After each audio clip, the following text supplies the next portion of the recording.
हम कंटिन्यू कर रहे हैं अपना केमिकल काइनेटिक्स का next numerical part. In yesterday video I have done the numericals based on the first order rate reaction. देखते हैं अब हम नेक्स्ट न्यूमेरिकल. देखिए स्टेटमेंट ध्यान से देखिए. Show that in first order reaction, हमारे को हिंट दे रहा है रिएक्शन कौन सी है, फर्स्ट ऑर्डर की. Time required for completion of 99.9% is 10 times of half life यानी टी हाफ ऑफ रिएक्शन. और यानी इस पूरी स्टेटमेंट को वो ये कहना चाह रहा है इसको प्रूव करो. यानी किसी फर्स्ट ऑर्डर रिएक्शन में जो टाइम 99.9% रिएक्शन को कंप्लीट करने में लगता है वो हाफ लाइफ का 10 गुना है, यानी वो 10 टाइम्स है हाफ लाइफ का. उसको प्रूव करना है. यानी T 99.9% is equal to 10 multiply by T half. ये हमें प्रूव करना है. It's very simple. इनकी स्टेटमेंट दिखने में ऐसे लगती है, otherwise it's very very simple. देखिए क्या करना है. आप सबने ये पढ़ा हुआ है फर्स्ट ऑर्डर के लिए क्या फार्मूला होता है आपका. आप यहाँ से देखिए, हमें ये प्रूव करना है. हमें पता है फर्स्ट ऑर्डर के लिए फार्मूला होता है हमारे पास k is equal to 2.303 upon T log r not upon r. ये इक्वेशन हम सबको पता है कि ये हम पढ़ते आ रहे हैं. फर्स्ट ऑर्डर की r क्या है, r नॉट है इनिशियल और r क्या है आफ्टर टी टाइम, राइट. ये फर्स्ट ऑर्डर का फार्मूला है. अब हम इधर से टी बाहर ले जाएं तो क्या हो जाएगा 2.303 by K log r not upon r. ये हमारे पास फर्स्ट ऑर्डर का फार्मूला है जिसमें हम k का फार्मूला पढ़ा हुआ है, k को नीचे ले आए टी को बाहर ले आए. अब हम शुरू करते हैं 99%. टी उसने क्या कहा 99 के लिए निकालना है, तो पहले हम टी 99 के लिए लिखें तो क्या हो जाएगा 2.303 बटा K as it is log R not क्या है इनिशियल और आर क्या है जो बची हुई आफ्टर टी टाइम. तो उसने कहा टाइम रिक्वायर्ड फॉर 99.9%. तो मैंने आपके लिए यहाँ लिखा है, ध्यान से देखिए, आप इसको बड़े इजीली समझ पाएंगे. अगर मैं कहती हूँ कि आपकी इनिशियल कंसनट्रेशन, इनिशियल अमाउंट जो है वो आपके पास 100 था, अब वो कह रहा है 99.9% कंप्लीट हो गया है, तो बच कितना गया, रिमेनिंग कितना हुआ 100 माइनस 99.9, तो कितना आ जाएगा 0.1. तो हम इसको आर कह सकते हैं बचा हुआ. 100 इनिशियल मान लिया और इतना कंप्लीट हो गया, तो बच गया कितना, 100 में से इतना घटा दो ये बच गया, तो ये रिमेनिंग हो गया. तो मेरे पास आर नॉट क्या हो गया इनिशियल 100 और आर क्या हो गया 0.1. मैं यहाँ वैल्यू पुट कर दूँ.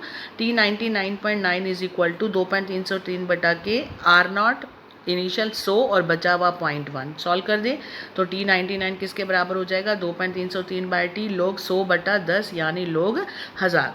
अब log 1000 को हम क्या लिख सकते हैं 2.303 अपॉन के log 1000 को क्या लिख सकते हैं 10 की पावर 3, और 10 की पावर 3 को क्या लिख सकते हैं 3 log 10. पढ़ चुके हैं हम इसको. log 10 की पावर जो ऊपर होता है वो क्या हो जाता है 3 log 10. log 10 क्या होता है 1, तो 1 से मल्टीप्लाई करके 3 का 3 आ जाएगा. तो ये आपका आ गया इक्वेशन नंबर 1. हमने 99.9 के लिए निकाल ली.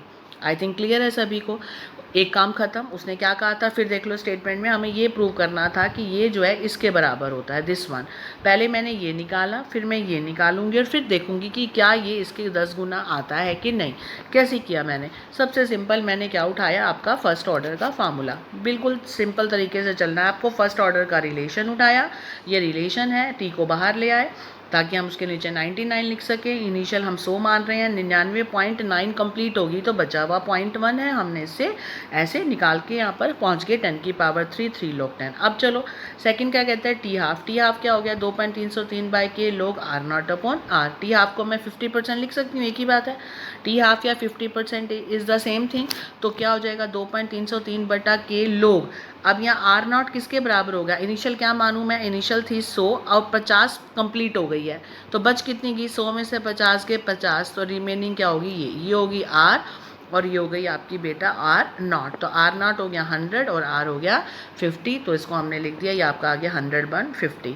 तो इसको डिवाइड करके क्या हो गया, टी हाफ लिखो या 50% एक ही बात है. तो टी 50% किसके बराबर हो गया 2.303 बटा के log 100 बटा 50 क्या आ गया log 2. log 2 की वैल्यू क्या होती है 0.3010. 2 डिजिट तक डालनी हो तो 0.30 डाल दो, आ गया. आप इसको क्या कर दो इक्वेशन नंबर 2.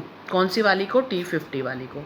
आ गई आपकी टी 50 आ गई इक्वेशन 2 और टी 99 वाला आई थी इक्वेशन 1. अब इन दोनों को डिवाइड कर दो.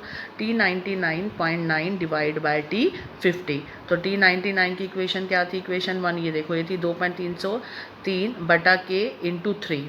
मैंने लिख दिया बटा के इंटू 3, और टी हाफ कितनी थी 2.303 बटा के इंटू 0.30 लिख दिया। ये T99 की वैल्यू डाल दी, ये मैंने किसकी डाल दी 0.30, ये जो वैल्यू है किसकी है टी हाफ की। इन दोनों को डिवाइड कर दो, किसको डिवाइड करना है 99.9 वाले को डिवाइड बाय 50 से करना है, इससे ये कट जाएगा। क्या आ गया नीचे 3 है, ये नीचे 0.30 है, तो क्या हो जाएगा 10 हो जाएगा, 3 से 3 कट गया, आ गया आपका 10 हो गया ये। अब T99 point T half is equal to 10, तो T99 किसके बराबर हो जाएगा 10 मल्टीप्लाई बाई टी हाफ। आ गया कि इस 99.9% रिएक्शन को कंप्लीट होने में जो टाइम लगता है वो टी हाफ का 10 टाइम्स है, ये हमने प्रूव कर दिया उनको डिवाइड करके।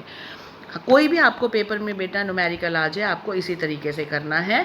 आपको सिंपल क्या करना है, जिसका भी निकालना है आप उसको मानते चलिए। देखिए फिर देख लो एक बार, हमने जो भी प्रूव करना है, मैंने सिंपल फर्स्ट ऑर्डर इक्वेशन उठाई, ये फर्स्ट ऑर्डर उठाई, इसका टी बाहर ले आए, टी बाहर में हमने उसको 99 कर दिया क्योंकि दे रखा था। इनिशियल 100 कंप्लीट हुआ, इतना घटा के आ जाएगा, वो रिमेनिंग यहाँ से कर दिया, आपका सॉल्व हो गया इक्वेशन नंबर 1। राइट, अब क्या करना है, दूसरा क्या है T99 को 1 इक्वेशन दे दो। दूसरा क्या कहता है, जो इक्वेशन में क्या दे रखा है टी हाफ है ना, तो दूसरा T 50% ले लो, T 50% का निकाला, ये आप क्या इक्वेशन नंबर 2। अब क्या करें, डिवाइड T99 को टी हाफ से डिवाइड करो, ये डिवाइड करके आपका 10 आएगा, तो आपका आ गया 10 मल्टीप्लाई। आई थिंक आपको क्लियर हो गया। वेरी इंपॉर्टेंट, पेपर में इसकी जगह कोई भी आ सकता है, 99 की जगह 90 आ सकता है, इसकी जगह टी हाफ की जगह कुछ भी आ सकता है, तो आपको पैटर्न यही रखना है। बस 99 की जगह 90 ले लोगे तो इनिशियल 100 हो जाएगा, नीचे क्या हो जाएगा 100 में से 90 गया 10 हो जाएगा। ठीक, चलिए अब चलते हैं नेक्स्ट इंपॉर्टेंट फार्मूला। मैंने केमिकल काइनेटिक्स के सारे फार्मूले इंपॉर्टेंट एक जगह किए हैं। पहला देखिए, हमने शुरू से पढ़ा था एवरेज रेट निकालनी हो ड्यूरिंग इंटरवल, तो क्या करते हैं minus delta R upon delta T is equal to R2 minus R1 बटा T2 minus T1। Average rate वो होती है जो ड्यूरिंग टाइम इंटरवल दी होती है कि T10 पे इतना था, T20 पे कितना हो गया, तो हम क्या करेंगे T20 माइनस T10, इस तरीके से चलते जाएंगे, माइनस फाइनल माइनस इनिशियल करके, तो उसे हम क्या बोलते हैं बेटा एवरेज रेट। दूसरा आता है इंस्टेंटेनियस रेट। इंस्टेंटेनियस रेट क्या बताई थी, जो उसी वक्त हो जाए dx अपॉन dt।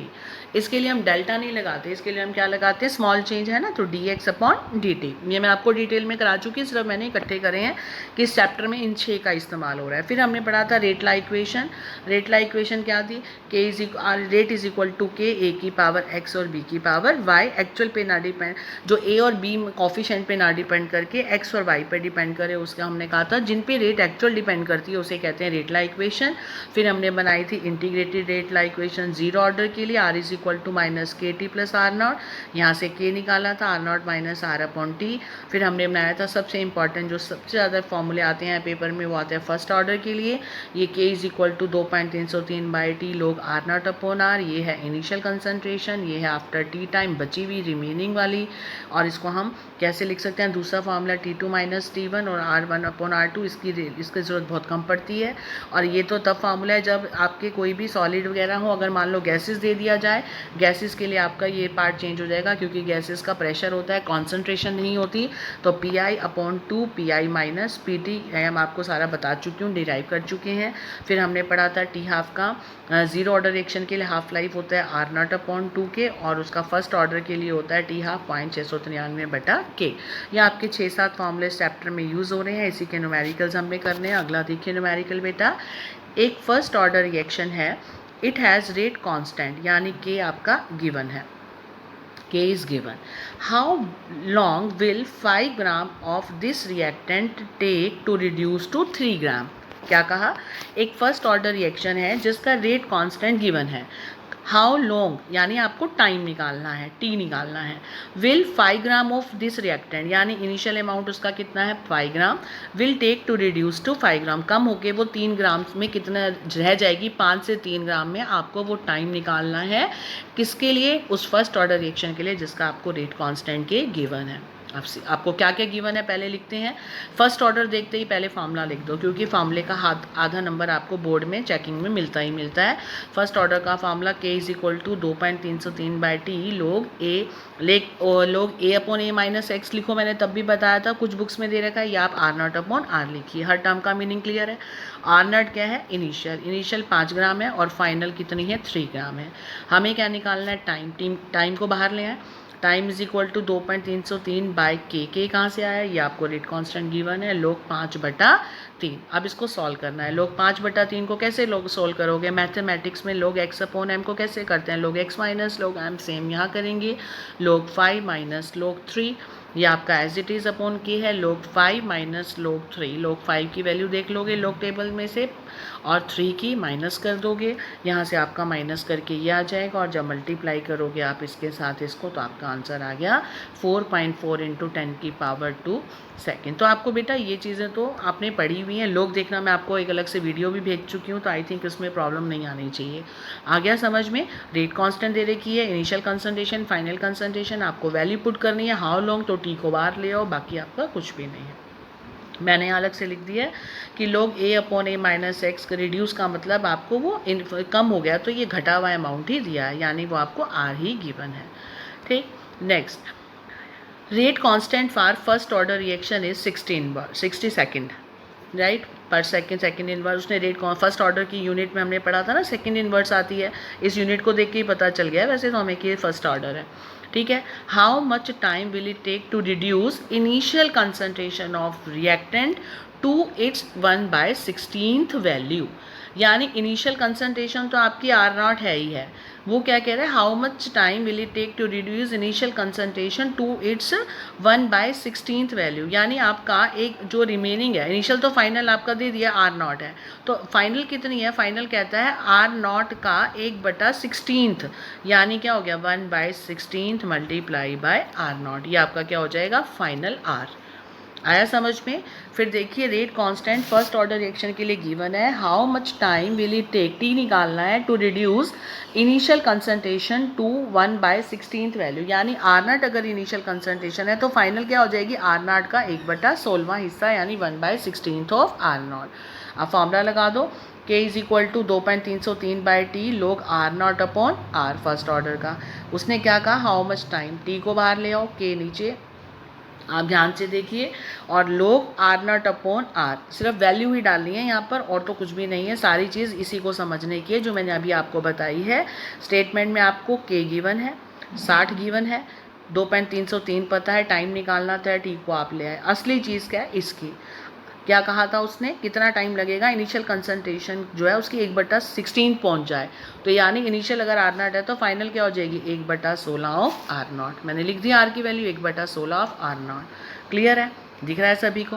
इनिशियल मैंने यहाँ अलग से लिख भी दिया, इनिशियल R0 है, फाइनल 1/16 ऑफ R0, यानी मल्टीप्लाई बाय R0, तो क्या हो गया R0/16। मैं इसको सॉल्व भी कर सकती हूँ, कैसे अभी हम देखते हैं। फिलहाल हम वैल्यू डालते हैं, लोग R0 अपॉन R को क्या डालूँ 1/16 ऑफ R0, R0 से R0 कट गया, आपका कितना आ गया, इतना बाय टी log 16। अब आपकी मर्जी है, log 16 को कैसे सॉल्व कर सकते हो, 2 की पावर 4 कर भी कर सकते हो, या वैल्यू भी डाल सकते हो, या आपकी वैल्यू मैंने log टेबल से देख ली, मैंने 2.303/60 को डिवाइड किया था तो ये आया था 0.038 आया था, इसको डिवाइड किया, log 16 की वैल्यू देख ली, इसको इससे मैंने मल्टीप्लाई कर दिया, मल्टीप्लाई करते ही आपका आंसर आ गया टाइम। यूनिट वही की भी रहेगी क्योंकि फर्स्ट ऑर्डर है। क्लियर है, आई थिंक आपको क्लियर है। आप चाहें तो log 16 को 2 की पावर 4 कर सकते हो, फिर 4 × log 2 हो जाएगा। आगे बात समझ में, जिसको सिंपल करना हो लोग डायरेक्ट इसका नहीं देख सकते तो 2 की पावर 4 × और फिर क्या हो जाएगा 4 log 2। log 2 क्या था 0.3010, इसको 4 से मल्टीप्लाई कर दो, तब भी 4×3=12 आ गया, लगभग उतना आ गया 1.2। तो ये आपको लोग मैंने सिखा रखा है, तो आपको दिक्कत नहीं, यहाँ से आपने टाइम निकालनी, जो सीखने की बात थी।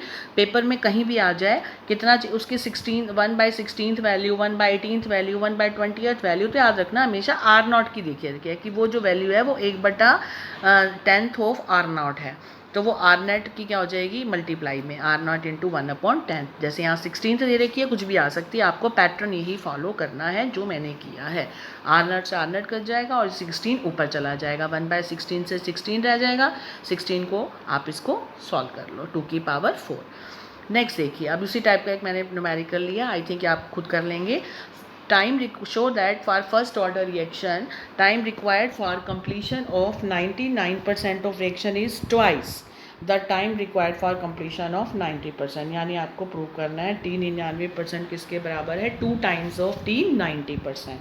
अभी मैंने ऊपर कराया, आप क्या करोगे फर्स्ट ऑर्डर के लिए करोगे, T बाहर ले आओगे, पहले 99 का करोगे, 99 का मतलब अगर ओरिजिनल कंसंट्रेशन आर नॉट आपकी 100 है तो आर क्या हो जाएगा, 100 में से 99 गया, क्योंकि 99% पूरी हो गई है तो बची कितनी, 100 में से 99 गए तो 1, तो आप कहेंगे 1, उसका 1 हो जाएगा। ऐसे ही 90 के लिए निकालेंगे, इनिशियल हो जाएगी 100 और फाइनल हो जाएगी 100 में से 90 गया 10, उन दोनों को आपस में डिवाइड कर देंगे तो आपका प्रूव आ जाएगा ये 2 मल्टीप्लाई बाई टी 90%। करके देखते हैं। देखिए बेटा, अभी आपको मैंने इसलिए बताया क्योंकि अभी हमने इसी टाइप का पैटर्न ये किया है, ये हमने किया K is equal to first order के लिए फॉर्मूला निकाला, यहाँ से टी को बाहर ले आए, टी के नीचे क्या लगा दिया 99% निकाला, तो 2.303 बटा के लोग 100/1। अभी समझाया क्योंकि 99 है ना, तो इनिशियल कंसंट्रेशन 100 है, कंप्लीट होगी 99 कर लेना बेटा, मैंने गलती से 90 लिखा है, इसको 99 कर लो, 99, तो रिमेनिंग क्या होगी 100 में से 99 गया 1, तो आर नॉट डाल दिया मैंने 100 और आर नॉट मेरा बचा हुआ कितना आया 1, 100/1 मतलब 100, तो ये आपका आ गया T99 इज इक्वल टू 2.303 बटा के लोग 100, इसको मैंने बना दिया इक्वेशन नंबर 1। अब दूसरा क्या था T90%, बिल्कुल सेम पैटर्न पे है, T90 किसके बराबर हो जाएगा 2.303 बटा K log R not upon R, R not का इनिशियल 100, अगर इनिशियल 100 है कंप्लीट 90 हो गया तो बचा हुआ कितना हो गया 100 में से 90 गया 10, मैं नीचे 10 लगा दूँ, 100/10 क्या हो जाएगा कट के लोग 10 आ गया, इसको बना दिया इक्वेशन नंबर 2। फिर क्या करते हैं डिवाइड 1/2, 99 वाले को T90 से डिवाइड किया, डिवाइड करके आ गया दिस वन, इसकी वैल्यू डाल दी, इससे ये कट गया लोग 100/10, इससे आपका क्या आ जाएगा, एक से और काट दो लोग आपका आ गया। ये मैंने यहाँ साइड पे सॉल्व किया हुआ है, देखो आप ध्यान से देख लीजिए इस चीज़ को, आपको ये रब कर दूँ ताकि क्लियर हो जाए। ये देखो ये मैंने यहाँ किया लोग 100 क्या आया था आपका 100 अपॉन में हमारा आया था लोग 10, ठीक, ये हमने सॉल्व किया था लोग 100 दिस वन, ये लोग 100 अपॉन 10 क्या आया था लोग 10 की पावर 2, 100 को मैं क्या लिख सकती हूँ 100 को मैं लिख सकती हूँ 10 की पावर 2, लिख दूँ लोग 10 की पावर 2, नीचे क्या है लोग 10, राइट, ये एज इट इज़ रहने दिया मैंने नीचे का, और ऊपर का 100 को 10 की पावर 2 लिख दिया। अब मैं इसको सॉल्व करूँ, इसको लिख सकती हूँ 2 log 10 और नीचे क्या है log 10 से log 10 कट गया, खाली क्या बच गया 2, लिख दो यहाँ पर 2, देखो यहाँ मैं लिख दूँ T99 बाई, जिसको सॉल्व करके इसको ही तो सॉल्व करना था, इसकी जगह मैं 2 लिख दूँ। कैसे सॉल्व किया ये मैंने आपको अभी बताया, ये रहा 100 को इतना 10 की 2 लिख दो, नीचे 10 है और उसको 2 log 10 लिख दो, कट जाएगा 2 आ गया आपका 2। अब इसको करके देखो T90 by this is equal to T, तो T इसके साथ ही क्रॉस हो जाएगा, आ गया आपका 99% is equal to 2 times of 90%। I think clear हो गया। अभी मैंने आपको पीछे भी बताया था किसी के लिए भी आ जाए आपका पैटर्न सेम रहना है बेटा, उसमें कोई चेंज नहीं आएगा, ठीक है। जो दे रखा है पहले 99 के लिए, फिर 90 के लिए निकालिए, 99 के लिए निकाला, बस आपको जो मेन चीज़ है ना बेटा सारी समझने की इसकी है। यहाँ इनिशियल क्या लिखनी है, सबसे ज़्यादा 99 है तो इनिशियल 100 मान लेते हैं, परसेंट में जो दे रखी है ख़त्म होगी 99, तो बच कितने की 100 में से 99 गया 1, ऐसे इसकी निकाल लेना, फिर इन दोनों को डिवाइड कर लेना। अगला देखिए न्यूमेरिकल, एक फर्स्ट ऑर्डर रिएक्शन है, उसको 40 मिनट लगते हैं फॉर 30% डिकम्पोजिशन टूटने के लिए, कैलकुलेट टी हाफ। क्या कहा, एक फर्स्ट ऑर्डर रिएक्शन है जिसको 40 मिनट्स लगते हैं फॉर 30% डिकम्पोजिशन के लिए, कैलकुलेट टी हाफ, टाइम कितना है 40 मिनट्स, राइट, और टी हाफ आपको निकालना है। उसने क्या कहा आपको 40 मिनट लगते हैं फर्स्ट ऑर्डर को 30% टूटने के लिए, 30% टूटने के लिए टी हाफ निकाले, यानी आपका ओरिजिनल कंसंट्रेशन आपकी क्या थी, ध्यान से देखिए आपको ये चीज़ ही समझनी है, 30% टूटने के लिए, यानी ओरिजिनल आपका क्या था आर नॉट, और जो टूटा है वो 30% डिकम्पोजिशन किसका आर नॉट का, तो 30/100 इंटू आर नॉट, राइट, ये आपका कट के आ गया 0.3 आर नॉट। मैंने यहाँ पर वैल्यू डाल दी T30 is equal to R not minus 0.3 R not, यानी कितना आ गया 0.7 आर नॉट, राइट। आपका वैसे भी क्लियर है, 100/70 कर दो तब भी इतना आना है, इनिशियल आप 100 मान लो और जो 30% टूटा है तो कितना हो गया 70, आपका तब भी 0.7 आएगा। आप वैल्यू पुट कर दो, K is equal to 2.303/40, log क्या है आर नॉट, ओरिजिनल तो आर नॉट ही है, फाइनल कितनी है 30% of R not, 30% of R not, तो 30/100 इंटू आर नॉट, तो ये हो गया 0.7, आर नॉट से आर नॉट कट जाएगा, ये आ गया आपका 7/10, तो लोग 10 माइनस लोग 7, ठीक है, लोग 10 माइनस लोग 7, इसको हम लिख सकते हैं ना, लोग 10/7 आ गया, तो क्या हो गया वन अपॉइंट 0.7 है, 0.7 का 10/7 हो जाएगा, तो हम log 10-7 कर देते हैं। log 10 1 होता है, 1 में से log 7 का देख के माइनस करके आपका ये आ गया, मल्टीप्लाई कर दिया। यहाँ से तो आपका क्या निकला ये अभी के। आपको टी हाफ निकालना था। टी हाफ के लिए फॉर्मूला होता है 0.693/k। आपको के नहीं दे रखा, ये सारा काम मैंने के लिए किया है। के निकाला और फिर डिवाइड किया, वो आपका आ जाएगा टी हाफ। आई थिंक क्लियर है आपको।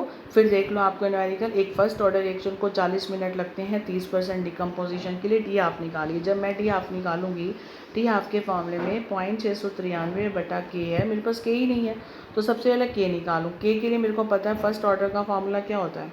फर्स्ट ऑर्डर का फॉर्मूला आपका क्या है, यही तो फर्स्ट ऑर्डर का फॉर्मूला है आपका।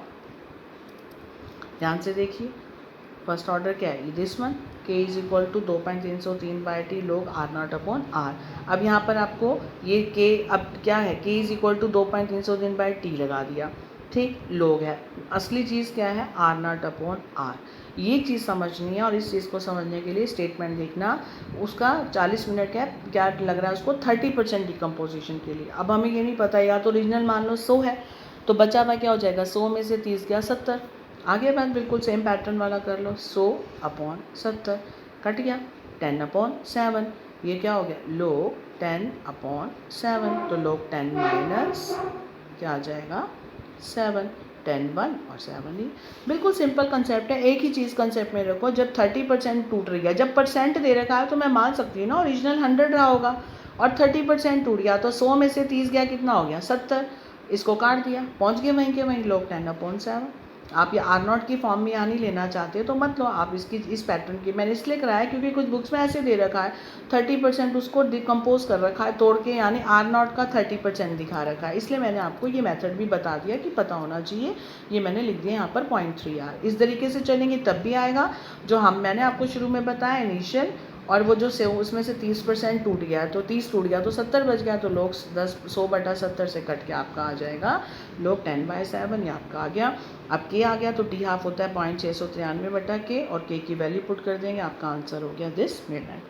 आई थिंक क्लियर है आपको। अब बेटा लास्ट टॉपिक आपका आता है स्यूडो फर्स्ट ऑर्डर रिएक्शन किसे कहते हैं। स्यूडो होता है फॉल्स, जो झूठी होती हैं, मतलब दिखती हैं कुछ और होती हैं कुछ और। Pseudo the reaction in which molecularity is 2, दिखने में मॉलिक्यूल 2 होंगे बट दे, ध्यान से देखना, वो रिएक्शन जिसमें मॉलिक्यूलैरिटी दिखने में 2 है but they will confirm to the first order are called pseudo order reaction. Means ऐसी रिएक्शन जिसमें मॉलिक्यूलैरिटी दिखने में 2 है but actually they confirm the order 1, यानी फर्स्ट ऑर्डर रिएक्शन है। ऑर्डर 1 का मतलब जिनकी रिएक्शन जो है एक ही कंसंट्रेशन टर्म पे डिपेंड करती है, तो वो झूठी हुई ना, they are called pseudo order reaction. जैसे सुक्रोज है C12H22O11, सुक्रोज है, इसमें पानी डाला, इसको तोड़ा, हाइड्रोलिसिस किया चाइन की प्रेजेंस में, तो आपका बना C6H12O6 प्लस C6H12O6, ग्लूकोज और फ्रक्टोज। अब दिखने में तो तुम कहोगे कि मैम ये तो दिखने में साफ लग रहा है कि आपका जो है ये क्या है, दिखने में आपका ये 2 मॉलिक्यूल हैं, ठीक। अब 2 मॉलिक्यूल हैं तो इथाइल एसीटेट में भी पानी डाला तो आपका बन गया acetic acid plus ethyl alcohol. तो अब कंसंट्रेशन पानी की कांस्टेंट रहती है, it remain constant, it does not influence the rate of reaction in any way, so हम वाटर की कंसंट्रेशन को इग्नोर करते हैं। तो रेट किस पे डिपेंड करेगी, सिर्फ इथाइल एसीटेट के ऊपर। तो रेट इज इक्वल टू के इथाइल एसीटेट, और ये एक ही कंसंट्रेशन टर्म है तो ऑर्डर 1 हो गया। लेकिन दिखने में मॉलिक्यूल आपको कितने दिख रहे थे, वाटर को देख के, अगर वाटर को हम इग्नोर ना करके काउंट करें तो मॉलिक्यूल दिखने में 2 थे, ठीक है। तो आप कह सकते हैं कि मॉलिक्यूलैरिटी तो सेक्शन की 2 है लेकिन ऑर्डर इसका 1 है। ऐसा क्यों, क्योंकि पानी की कॉन्सेंट्रेशन हमेशा क्या रहती है, कांस्टेंट रहती है, ये किसी भी तरीके से रेट को इन्फ्लुएंस नहीं करती है, इसलिए इसका होना ना होना कोई मायने नहीं रखता। हम इसको इग्नोर करते हैं तो सिर्फ एक ही रिएक्टेंट को लेते हैं जिसका नाम है इथाइल एसीटेट। ऐसे इसके अंदर भी खाली क्या लेते हैं, सुक्रोज। ये 2 रिएक्शंस हैं तो स्यूडो ऑर्डर की खास रिएक्शन है। दिखने में ये 2 दिखते हैं कि इनकी मॉलिक्यूलैरिटी 2 होनी चाहिए, लेकिन एक्चुअल में ऑर्डर 1 है। उसका रीज़न मैंने बता दिया, क्योंकि वाटर की कंसंट्रेशन कांस्टेंट रहती है, इन्फ्लुएंस नहीं करती, इसलिए हम इन्हें क्या कहते हैं, स्यूडो ऑर्डर रिएक्शन। ठीक है बेटा, इसी के साथ ही लास्ट टॉपिक है बेटा थ्योरी का। इसमें कई बार पेपर में ग्राफ आ जाते हैं, अलग अलग ऑर्डर ऑफ रिएक्शन के लिए 1 नंबर का क्वेश्चन ग्राफ से आ जाता है, तो आप इसको पहचानने के आ जाता है, बना हुआ आता है ग्राफ, पहचानो ये किस ऑर्डर का है। तो मैंने आपका बना के दिया, मान लो पहला है ये ग्राफ, टाइम इस तरफ लिया, आर इस तरफ लिया, ये आपका इस तरीके, जब भी ऐसा ग्राफ आए, ये तो आपको पता ही है फर्स्ट ऑर्डर का है, स्लोप माइनस के और इंटरसेप्ट क्या हो गया, यही ओरिजिनल है आर नॉट पे। ऐसे ही माइनस के अपॉन 2.303 स्लोप है और इंटरसेप्ट आर नॉट है, वो फर्स्ट ऑर्डर का है। जब ये वाली वर्ड आ जाए 2 पॉइंट, ये फर्स्ट ऑर्डर का है, बिना इसके आ जाए जीरो ऑर्डर का। और अगर इस तरीके से बना हुआ आ जाए आपका, यहाँ से जा रहा है, इधर से लाइन इधर से जा रही है, ध्यान से देखिए, दिस वन यहाँ ऊपर से नीचे नहीं है, ऐसे जा रही है, तो ये तो हो गया स्लोप और ये हो गया आपका इंटरसेप्ट। ये किसके लिए है, जीरो, ये सेकंड ऑर्डर के लिए। तो तीनों ग्राफ की पहचान कर लो। पेपर में पेपर में जो ग्राफ बने हुए आते हैं, या तो ये वाला ग्राफ बना हुआ आ जाएगा आपको, ये वाला, इनमें से कोई भी आ जाता है। पूछते हैं write the order of the reaction या write the slope of the reaction, खाली स्लोप ये बना हुआ आ जाएगा, ये कुछ नहीं दे रखा होगा, यानी ड्रॉ किया आएगा, ये दोनों चीज़ें हाइड होंगी और पूछा जाएगा write the slope and intercept. आ गया समझ? तो ये किसी भी फॉर्म में एक नंबर का आता ही आता है, तो आपको इसको इग्नोर नहीं करना। मैंने सारे एक जगह कर दिए। ये हो गया आपके तीनों पहचानने कौन सा किस ऑर्डर का है, फर्स्ट का, जीरो का और सेकंड का। अब इंटीग्रेटेड, ये तो सिंपल थे, इन्हीं तीनों में से आ जाता है पेपर में। अगर कोई plot integrated rate like equation का है तो वो आपको पहचानना है। अगर कांस्टेंट है वो जीरो ऑर्डर के लिए है, यहाँ से जा रहा है फर्स्ट ऑर्डर के लिए, और सेकंड ऑर्डर का होगा तो नीचे concentration raise to the power 2 होगा। कंसंट्रेशन क्या होगा, रेज टू द पावर 2। ध्यान ना, पहचान कर लो। ये 2 है ना कंसंट्रेशन, सेकंड ऑर्डर का है। ग्राफ सेम है, ये भी सेम है, ये फर्स्ट ऑर्डर का है। कांस्टेंट वाला जीरो ऑर्डर होगा क्योंकि ये पैरेलल है, यानी कांस्टेंट है, कोई चेंज नहीं है, तो हम कहेंगे जीरो ऑर्डर है। लेकिन ये किसके हैं, इंटीग्रेटेड। तो कुल मिलाकर ये आपको क्या देना है, अगर पेपर में आ गया तो आपको ग्राफ मिल जाएंगे, आपको ऑर्डर पहचानना है। तो ये आपका फर्स्ट ऑर्डर इंटीग्रेटेड रेट ला इक्वेशन के प्लॉट हैं तीनों, ये इससे पता चल जाएगा। लास्ट आते हैं हाफ लाइफ वर्सेस कंसंट्रेशन के। इस तरफ लेनी है हमने कंसंट्रेशन, यहाँ लेनी है हाफ लाइफ। हाफ लाइफ देखते ही पहचान जाओगे आप, तो जब टी हाफ लिखा होगा ग्राफ में तो समझ आ जाएगा ये हाफ लाइफ के वर्सेस कंसंट्रेशन के प्लॉट हैं। तो ध्यान रखना, जीरो ऑर्डर के लिए आपका यहाँ से जा रहा है, फर्स्ट ऑर्डर के लिए आपका कांस्टेंट है, याद होगा आपने डेरिवेशन की है 0.693 बटा के, उस पर डिपेंड ही नहीं करता इनिशियल पे। और आपका ये जीरो ऑर्डर, इसके मेन जो है zero order, first order, second है नहीं, फिर भी मैंने बना दिया उसका 1/r0 नीचे है, टी हाफ है, इसकी कोई ज़्यादा वैल्यू नहीं, ये दो देख लेना, क्योंकि हमारे सिलेबस में जीरो और फर्स्ट ऑर्डर के ही ग्राफ हैं। तो आपको जीरो और फर्स्ट ऑर्डर के ही से इसको आपको करने हैं, किसका, टी हाफ का। टी हाफ का आ जाए तो ये पहचान लेना, अगर इस तरफ लिखा है टी हाफ और खाली कंसंट्रेशन इधर से जा रहा है जीरो, और अगर ये ऊपर आ रहा है तो ये कांस्टेंट है, तो ये फर्स्ट ऑर्डर। ठीक है, बस यही आपके।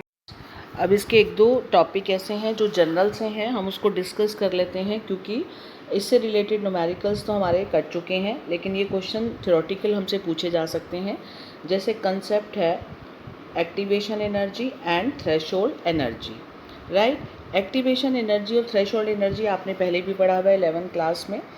तो क्या होता है, सपोज़ हमने ग्राफ प्लॉट किया, मैं आपको एक बार बता देती हूँ, थोड़ा सा हिंट दे देती हूँ। थ्रेशोल्ड एनर्जी को हम ईटी से रिप्रेजेंट करते हैं। ये वो मिनिमम अमाउंट ऑफ एनर्जी है which colliding molecules they must have, जो उनकी खुद की होनी चाहिए, so that the collisions between them should be very effective. यानी ये वो एनर्जी है रिएक्टेंट्स मॉलिक्यूल की जो मिनिमम उनके पास होनी चाहिए, ताकि वो कोलाइड करके रिएक्शन में पार्टिसिपेट करें और उनकी कोलिजन्स जो है इफेक्टिव हों। इफेक्टिव मतलब वो प्रोडक्ट में रिएक्टेंट जो चेंज हो जाए, तो वो मिनिमम एनर्जी उनकी खुद की होती है, that is called threshold energy. जैसे कि आप यहाँ देख रहे हैं, आपको एक ग्राफ दिख रहा होगा, इस ग्राफ में आपने देखा यहाँ पर, मान लो यहाँ का आपका रिएक्टेंट है, राइट, ये आपका रिएक्टेंट, और जब ये यहाँ से ऐसे गया, ये किस में बदल गया, आपका प्रोडक्ट में। ये होगी प्रोडक्ट की एनर्जी, यहाँ प्रोडक्ट है, यहाँ रिएक्टेंट है।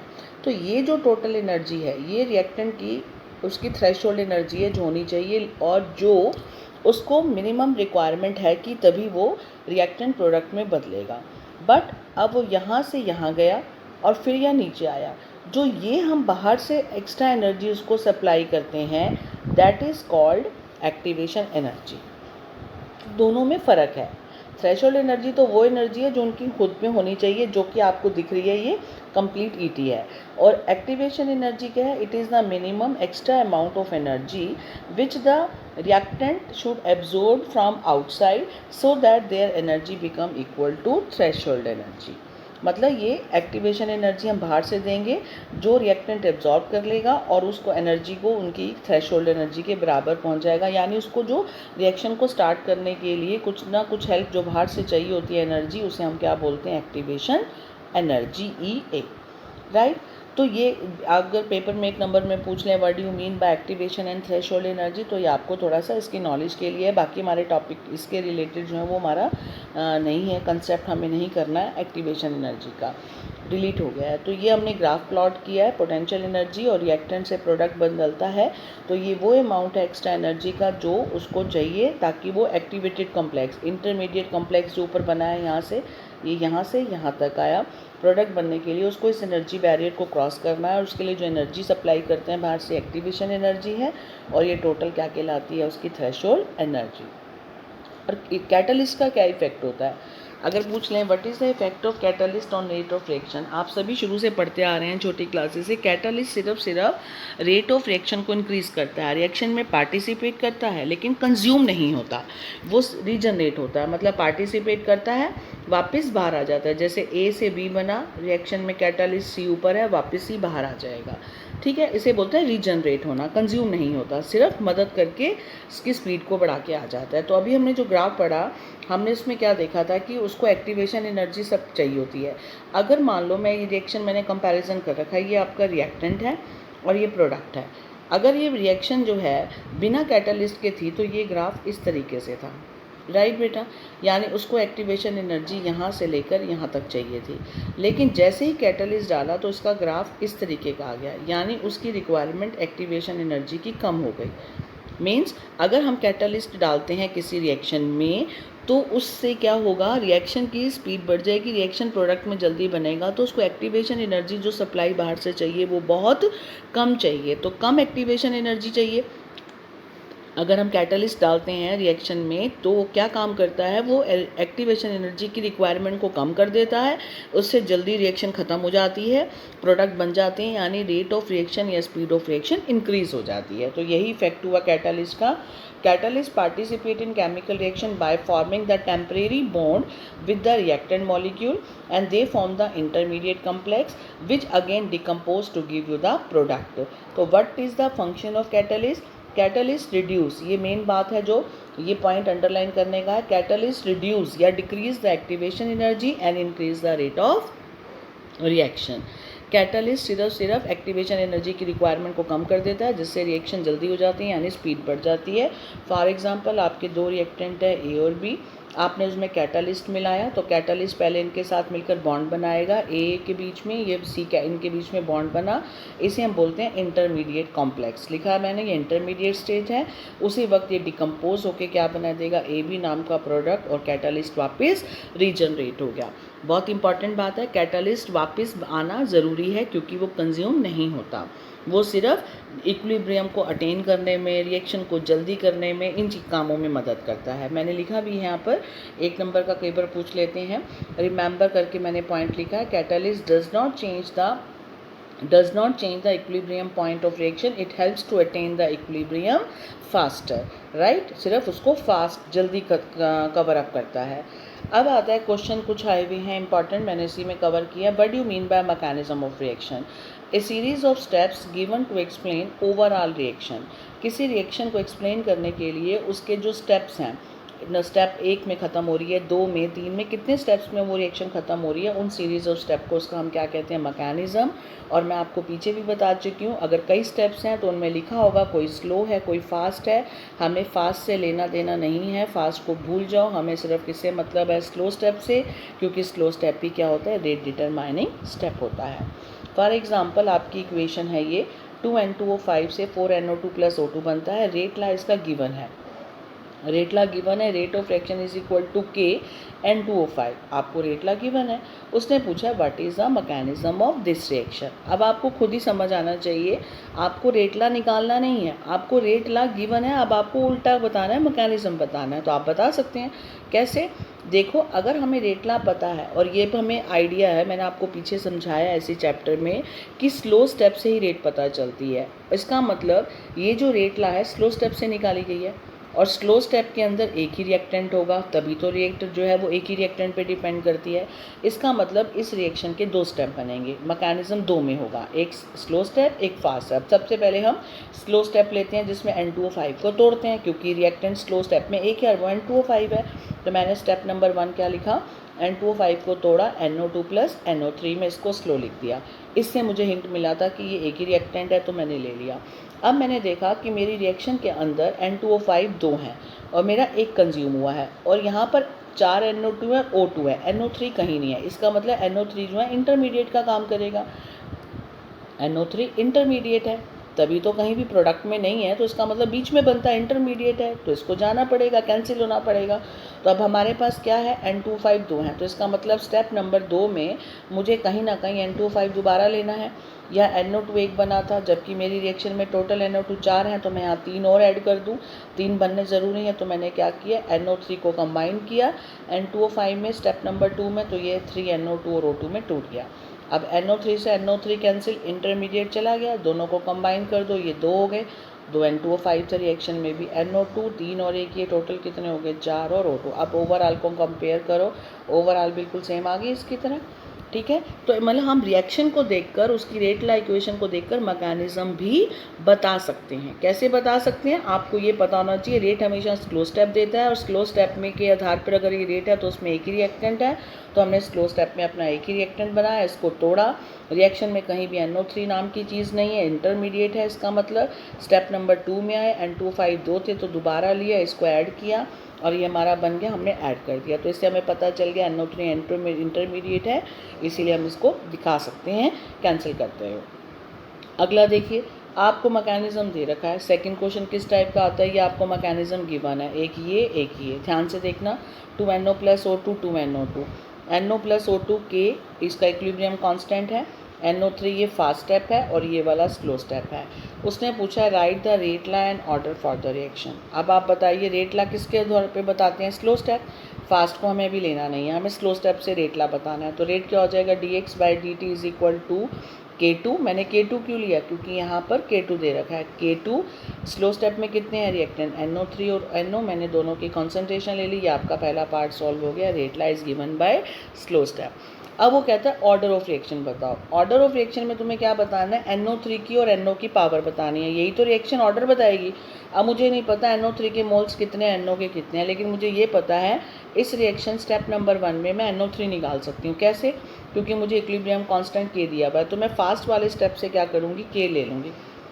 What is K, K is equal to, ऊपर क्या लेते हैं प्रोडक्ट का मास, नीचे क्या लेते हैं रिएक्टेंट का मास। प्रोडक्ट ऊपर और रिएक्टेंट नीचे। यहाँ से NO3 को बाहर ले आओ, क्या हो गया KNOO2।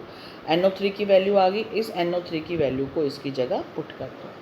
आगे बात समझ, NO की वैल्यू को जब मैंने पुट किया तो मेरे पास क्या आ गया K2, NO3 की वैल्यू क्या है N और O2, एक NO पहले था, एक ये और एक ये, टोटल NO कितने हो गए 2, O2 एक का एक है। तो हमारा इक्वेशन क्या बन गई, K2 इंटू K NO2 और O2। तो रेट ला ऑर्डर कितना आ गया, 2 और 1 3, तो ऑर्डर क्या बन गया 3। आई थिंक समझ आ गया होगा आपको, बहुत इजी है ये। मैंने आपको क्या बताया, आपको रेट ला स्लो स्टेप से देनी है।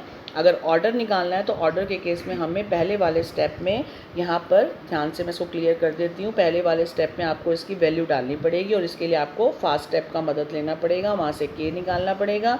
इक्विलिब्रियम कांस्टेंट 11th में आपने चैप्टर में मैंने सिखाया था आपको, ऊपर प्रोडक्ट का मास, नीचे रिएक्टेंट का एक्टिव मास, उसके बाद NO3 बाहर ले आओ, ये आ गया।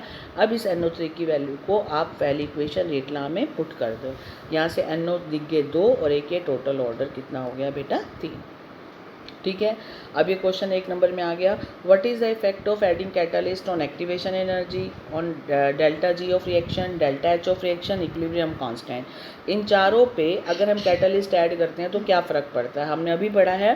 कैटलिस्ट ऐड करते हैं तो सिंपल एक ही इफेक्ट पड़ता है, एक्टिवेशन एनर्जी कम हो जाती है, it is lowered, reduced, decreased on adding catalyst. अभी मैंने ग्राफ से बताया, बाकी किसी भी चीज़ पे फ़र्क नहीं पड़ता। डेल्टा G जो स्पॉन्टेनियस को बताता है वो भी अनचेंज रहता है, एंथैल्पी ऑफ रिएक्शन भी अनचेंज रहती है, इक्विलिब्रियम कांस्टेंट भी अनचेंज रहता है, यानी इन पे कोई भी इफेक्ट नहीं पड़ता। कैटलिस्ट ऐड करें तो डेल्टा G, डेल्टा H और इक्विलिब्रियम कांस्टेंट पे कोई बदलाव नहीं आता, वो अनचेंज रहते हैं।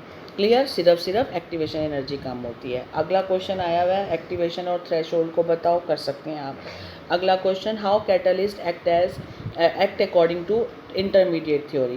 Catalyst participate in chemical reaction, अभी मैंने बताया कैसे काम करता है, वो इंटरमीडिएट कॉम्प्लेक्स बनाता है। कैसे, कैटलिस्ट पार्टिसिपेट करता है केमिकल रिएक्शन पे और and it forms that temporary bond with the reactant and resulting in intermediate complex formation. अभी बनाया था ना ऐसे ए बी में और फिर यहाँ पर डैश डैश डैश सी में कैटलिस्ट के साथ ये आपका बन गया इंटरमीडिएट कॉम्प्लेक्स। लास्ट क्वेश्चन आता है, how will you determine the